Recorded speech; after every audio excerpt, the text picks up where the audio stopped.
Muy buenos días, tardes o noches.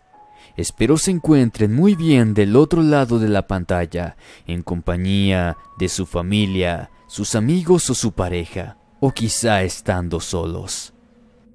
El sonambulismo implica levantarse y caminar mientras estamos dormidos, más frecuentemente en la niñez. Yo lo he vivido y es una experiencia un poco perturbadora. Generalmente se supera antes de los 10 años. Sin embargo, el sonambulismo recurrente puede sugerir un trastorno del sueño no diagnosticado. Pero ¿qué pasa cuando después de los 10 años seguimos siendo sonámbulos? Las experiencias que te narraré a continuación te dejarán claro que esto no es normal y sin embargo muchas veces son eventos sobrenaturales los que lo causan. Apaga la pequeña luz de tu habitación. Esto es Inframundo. Comenzamos.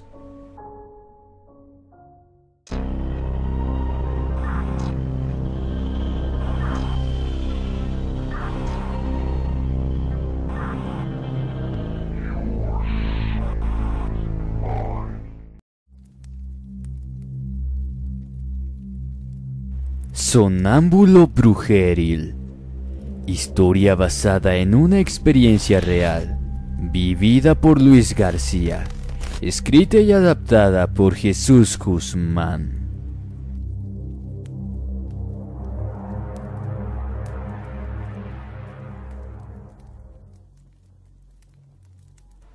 Mi nombre es Luis. La historia es algo complicada de contar. Son muchas cosas las que influyeron, pero traté de resumirla lo mayor posible. He visitado médicos especializados en la materia, psicólogos e incluso curanderos, pero hasta ahora nadie puede decirme exactamente lo que aconteció en aquellos tiempos. Me esclaviza la incertidumbre de que quizás sea algo que lo cargaré hasta el día de mi muerte. Los años pasaron. Actualmente tengo 50 años. En aquel tiempo era un adolescente y aún siento el mismo escalofrío en mi cuerpo al recordarlo. Exactamente fue en la década de los 80s. Vivíamos en una casa de mis abuelos. Éramos solo mis padres y ellos. Mi hermano pequeño aún contaba con apenas 2 años. Mi madre solía decirme que yo desde pequeño sufría de sonambulismo, y aunque algunas anécdotas eran un tanto graciosas, creo que siempre consideré esa situación como una maldición. Ella me contaba que, siendo apenas yo un niño de 5 años, me levantaba dormido por las noches a jugar con mi bicicleta. Me subía encima de ella y pedaleaba como si estuviera andando. La bicicleta estaba rota, no tenía cadenas ni ruedas, y permanecía apoyada sobre la pared de un viejo galpón que mi abuelo tenía en el fondo. Era un arduo trabajo para mi madre levantarse por las noches al escucharme salir de casa. Encontrarme pedaleando y sonriendo, sin perturbarme el estado en el que me encontraba, me regresaba a la cama. A veces me encontraba sentado en el jardín o en la cocina jugando con algún juguete, y era ya normal encontrar las sábanas de mi cama cubiertas de tierra a causa de mi caminata nocturna. Los años pasaron y poco a poco ese sonambulismo desapareció. Hasta que una mañana, y a la edad de 16 años, esos estados regresaron. Eran tiempos de vacaciones, en el mes de julio, para ser más específico. Llevaba pocos días que mi abuelo falleció. Él era muy cercano a mí. Tenía algunas costumbres raras que recién siendo grande las comprendí, y al final sabrán a qué me refiero. Esa mañana en que me desperté, lo primero que sentí fue un dolor agudo en mis sentidos. Cuando miré mis manos, me quedé perplejo. Las tenía cubiertas de barro. Mis uñas estaban llenas de tierra y algunas aún estaban sangrando. Parecía que había estado cavando con ellas. Me senté sobre la mesa y mientras las observaba confundido, trataba de comprender qué es lo que había sucedido, pero no podía recordar. Sin embargo, tenía una sensación ya conocida. Es entonces cuando lo supe. Había comenzado a levantarme dormido por las noches nuevamente. Le conté lo sucedido a mis padres. Por un lado, no creían que eso hubiera vuelto, y por otro lado se preocuparon, pues a esa edad sería un poco más difícil de controlarme. Mi abuela me aconsejó que cerrara la puerta con seguro. Quizá de esa manera evitaría salir. Pero eso no ayudó mucho, pues al día siguiente amanecí otra vez en la misma situación. Pasamos días revisando el jardín del patio, la vereda de la casa e incluso miramos el jardín de la casa vecina, pero no había rastros de que yo hubiera estado allí. Mientras tratábamos de averiguar dónde me ensuciaba las manos, los sucesos se volvieron a repetir 2 veces más. Mi padre tuvo que poner un candado al lado de afuera de la puerta, y solo de ese modo permanecí en mi habitación seguro. Pero irónicamente, burlé esa protección y a la siguiente noche salí por la ventana. Esta vez, sea lo que sea que haya hecho, nos dejó aterrorizados a todos. Me desperté sentado en la cocina. Lo primero que vi al abrir mis ojos fue a mi abuela espantada. Cuando bajé la mirada, vi lo que tenía entre mis manos ensangrentadas. Tenía el cadáver de una gallina sin cabeza sobre la mesa. El susto fue tan grande. Mi abuela se había levantado al escucharme entrar a la casa y me encontró con eso en las manos. Mis padres no sabían cómo reaccionar. El animal formaba parte del grupo de las gallinas que mi abuelo solía criar. Él mismo mataba a algunas de vez en cuando y las cocinaba para nosotros. Nadie comprendía nada, y por más que buscábamos, curiosamente no encontrábamos la cabeza de la gallina por ningún lado. Mi familia ya comenzaba a tener miedo. No importaba lo que hicieran, siempre hallaban la manera en que saliera de la habitación y actuara dormido. Fue una madrugada de sábado cuando todo llegó al límite. Me encontraron en la cocina otra vez, y también con el cadáver de otra gallina, pero ahora yo tenía en mis manos un filoso cuchillo con el cual trituraba al animal ya sin vida. Esa misma mañana trajeron a la casa a una curandera, y luego de explicarle todo lo sucedido, ella comenzó a recorrer el lugar. Cuando llegó al patio trasero, se centró en el pequeño galpón y preguntando qué es lo que había allí, pidió permiso para ingresar. Mi abuela dudó en primera instancia, pues ese era el lugar de trabajo de mi abuelo, y él no dejaba que nadie entrara allí. Pero debido a la insistencia de la mujer, mi abuela accedió. Quedamos congelados al escuchar las palabras de la bruja. Según ella, en ese galpón había trabajos de brujería, y al parecer había algunos recientes. Ella caminó hacia un rincón y pidió mover una gran tela que cubría a mi vieja bicicleta.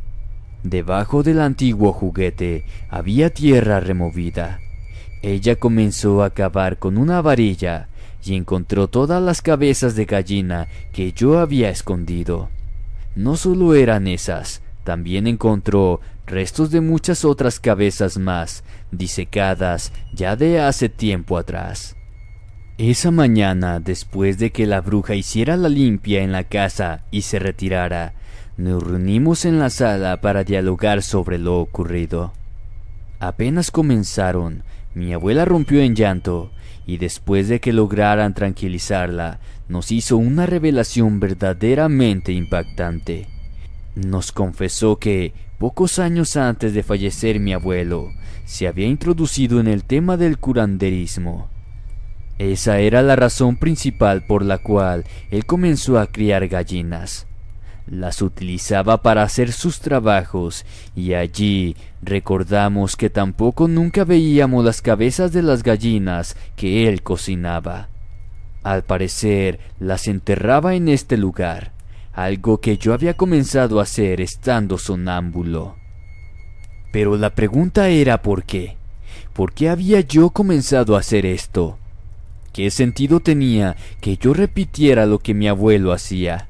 Para los psicólogos quizá en algún momento yo habría descubierto a mi abuelo haciendo esto, y debido al trauma generado por su fallecimiento, no solo me provocó que padeciera sonambulismo otra vez, sino que repitiera lo que había visto hacer en ese momento a mi abuelo. Sin embargo, la teoría de los curanderos fue más oscura, pues ellos aseguran que el alma de mi abuelo aún no descansa en paz, y que es él el que se apoderaba de mi estado para así continuar con sus maldades.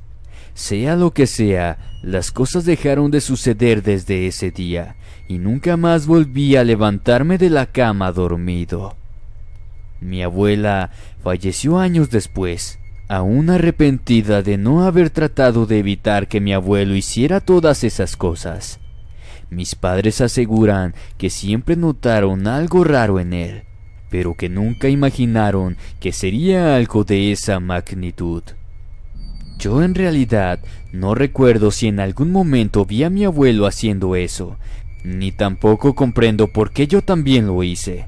Como les dije al principio del relato, es una pregunta que me llevará hasta la tumba. Espero que mi experiencia haya sido del agrado de todos. Un saludo a todos los infraescuchas.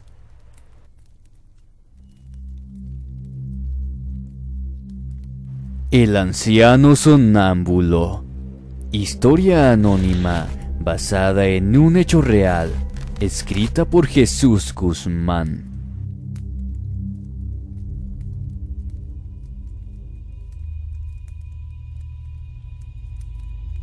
Don Roque, o el Loco, como solíamos llamarlo, fue un señor que formó parte de nuestra adolescencia.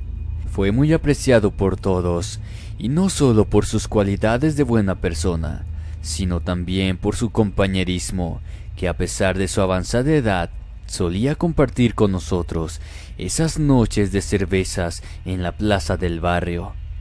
Aunque no siempre se comportaba como cualquier persona, porque su estado normal cambiaba cuando tenía esos arranques de lo que para nosotros era su locura. Él era sonámbulo, y a veces nos sorprendía cuando salía de su casa a caminar por el barrio totalmente sin ropa. Era algo cómico verlo así, pero a pesar de nuestra poca madurez, éramos lo suficientemente responsables para ir a despertar a su familia para que lo regresara a su casa. Una vez se nos acercó para despedirse. Había conseguido trabajo en otra ciudad y nos pidió que rezáramos para que le fuera bien. Y claro, nos prometió que él pagaría las cervezas a su regreso. Nos alegró mucho su suerte, pues aquí es muy difícil conseguir trabajo, y más para alguien con su problema. Era una fría noche de sábado, o mejor dicho, ya en la madrugada de domingo. Habían pasado ya 2 meses sin verlo. Cuando nos encontrábamos también tomando en la plaza, 2 de los amigos habían ido al negocio por más bebidas, y al regresar nos contaron que al parecer don Roque ya había regresado, pues lo habían visto cruzar la calle. Eso nos pareció extraño. Pensamos que si hubiera sido así, él habría venido a saludarnos, pero no le dimos más importancia al tema y continuamos con lo nuestro. Él vivía a media cuadra de la plaza, y desde donde estábamos sentados podíamos ver su casa, y es precisamente allí donde lo vimos a los pocos minutos. Era él, todos podemos jurar que era él. Estaba parado en la vereda, y tenía puesto un traje negro, pero cuando estábamos a punto de llamarlo, notamos un comportamiento ya familiar en él. Comenzó a caminar sin rumbo, recorría unos metros y regresaba a la casa. Luego volvía a salir y repetía lo mismo. Estaba sonámbulo al parecer. Nos reímos un rato, pero no a modo de burla, pues en verdad nos alegraba verlo y extrañábamos sus locuras. De pronto vimos que se quedó inmóvil.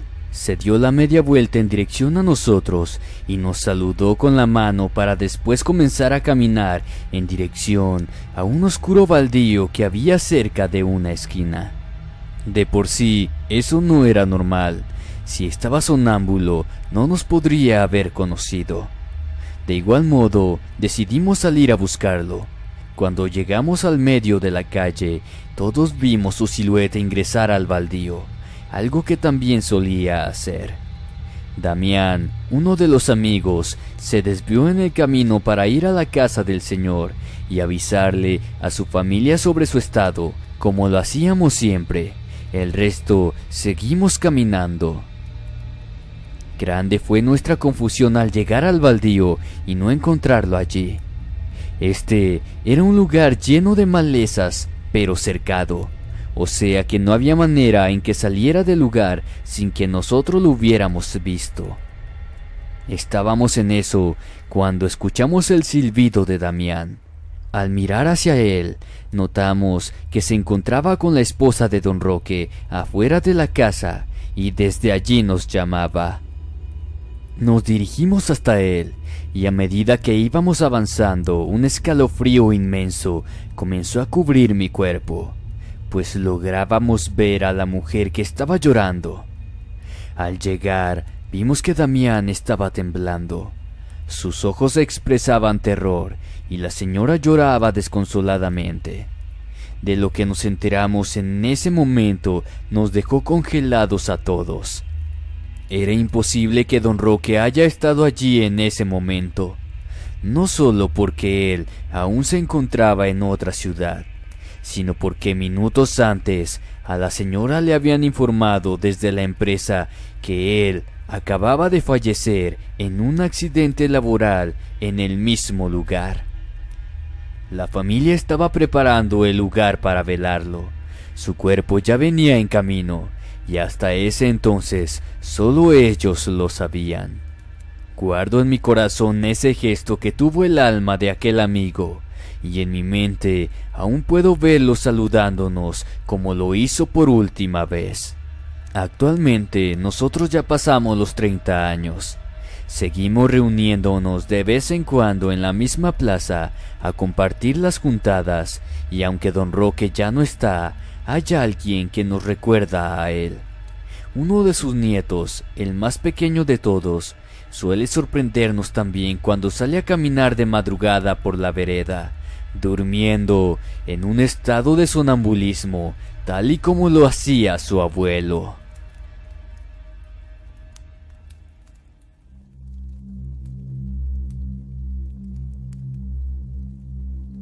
Sonámbula. Historia basada en hechos reales, enviada por Mariana, suscriptora del canal, escrita y adaptada por Jesús Guzmán.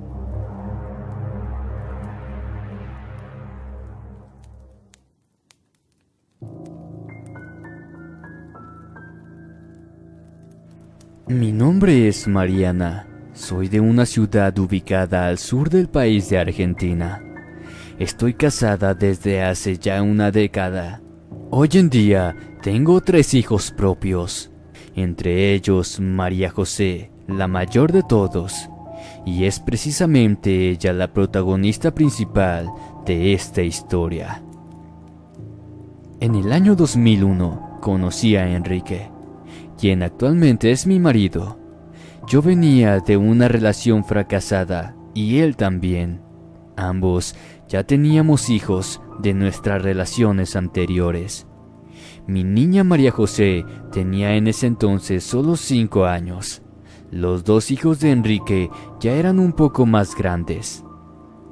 En aquellos tiempos yo vivía en casa de mis padres, y por suerte siempre tuvieron una buena relación con él, tanto que de vez en cuando traía a casa a sus hijos para convivir con mi hija un fin de semana juntos.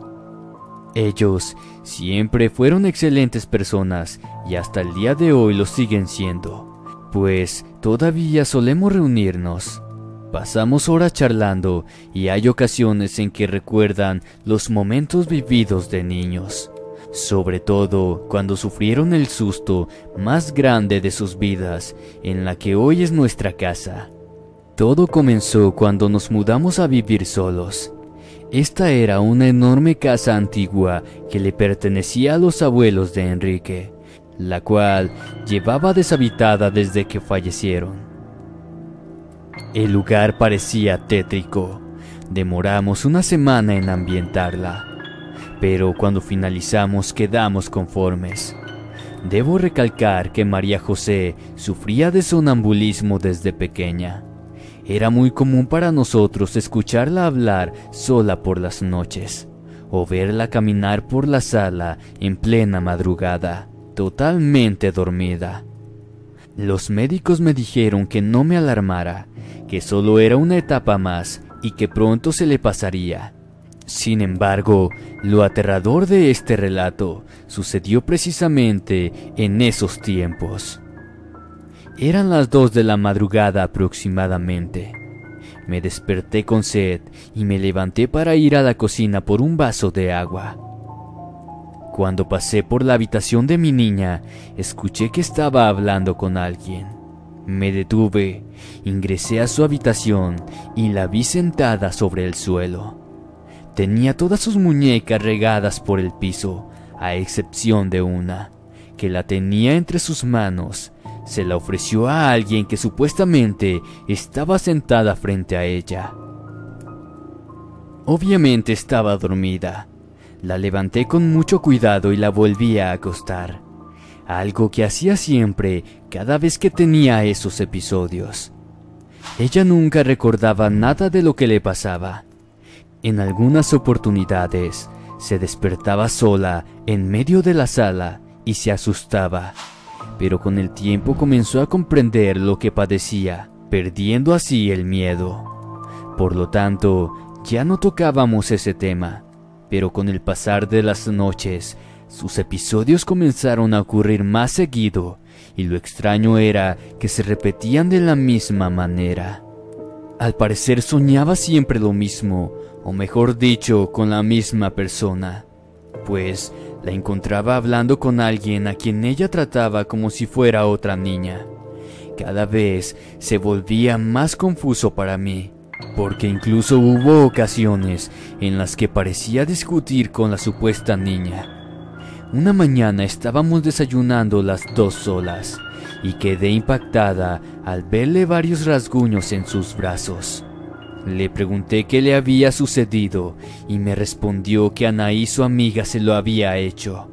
Le pedí que me dijera quién era esa tal Anaí y me contó que era una niña que la visitaba en su habitación cuando ella dormía. Inmediatamente lo relacioné con las veces que la vi sonámbula jugando con alguien en las noches, pero tendría que habérselas ocasionado ella misma, pues no había otra niña más en esa casa. Sin embargo, tuve la extraña sensación que algo más estaba ocurriendo. Quise revisarla por completo.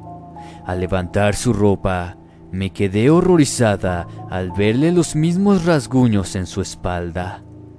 Era evidente que ella misma no podría haberse causado eso.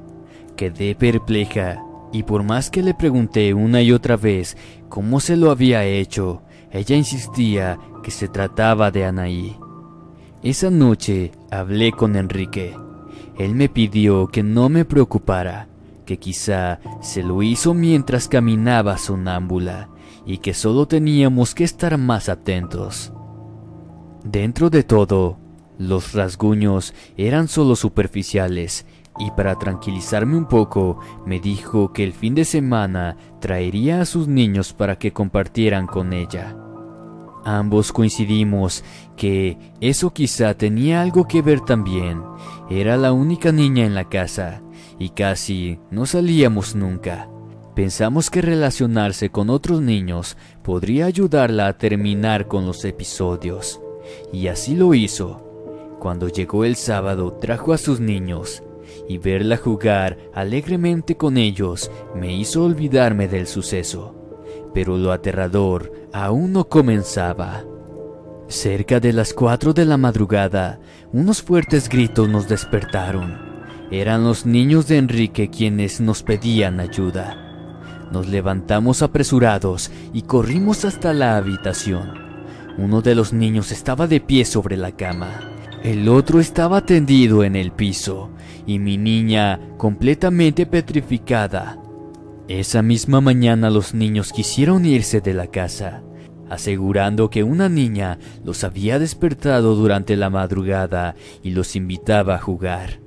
Ellos, confundidos, no sabían de quién se trataba, pero al no responderle, la niña tomó los pies al más pequeño y lo arrastró hasta el piso. Fue entonces que comenzaron los gritos.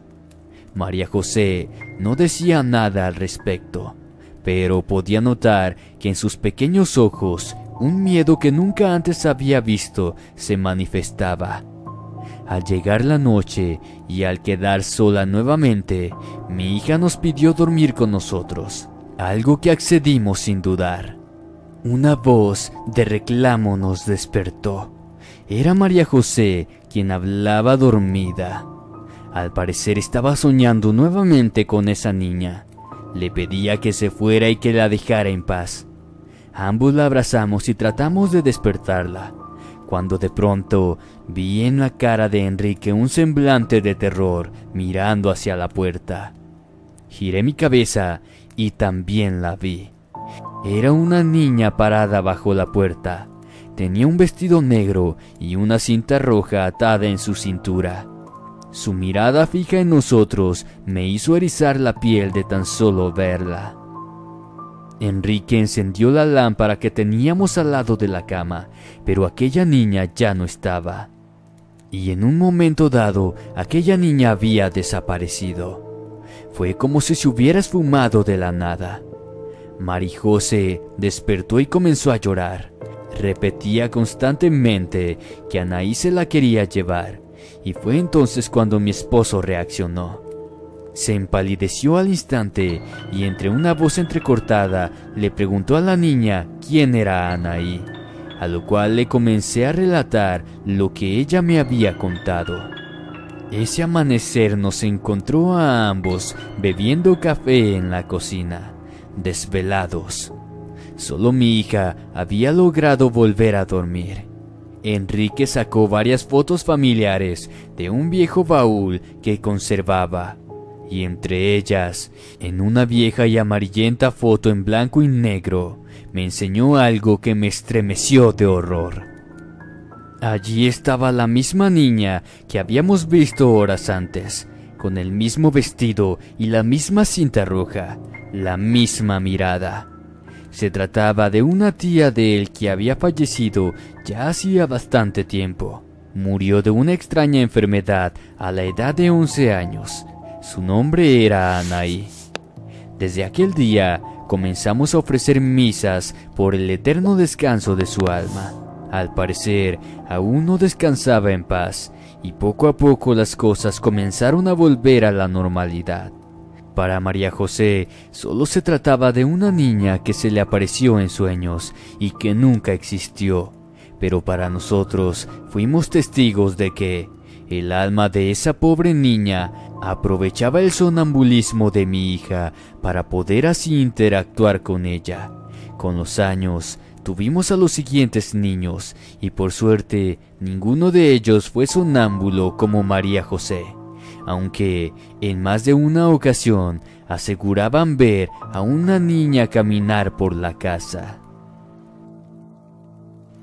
Y bien, infraescucha, ¿qué te han parecido estos aterradores relatos de sonámbulos? Espero tu opinión en la caja de comentarios. Si el video te gustó, no olvides suscribirte, darle like y compartir. Te deseo dulces pesadillas. Hasta la próxima.